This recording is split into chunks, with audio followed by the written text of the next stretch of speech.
Birthday ni Trisha. So, dito kami sa Boss Madam. Ayan, nagluluto kanyang papa. Say hi naman dyan pa. Hi. Ayan. Hi tayo. Ito. Lalagyan naman ng dito. Ayan. Oh, ano masabi mo sa birthday mo? Salamat. May cake po talaga sa bahay. Kung ano, hindi natin nadala.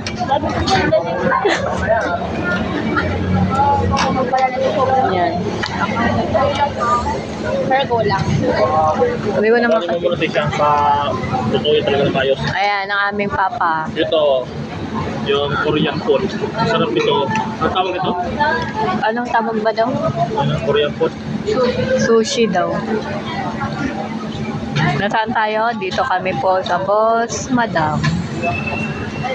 Cake lang kasi binili namin kanina. Dito talaga kami magkakain. Family day. The birthday girl. Ayan ang aming birthday girl.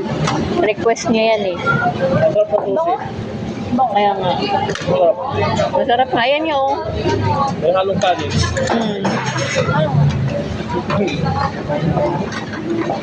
Yan. Birthday gift. Yan. Ang tukawa to.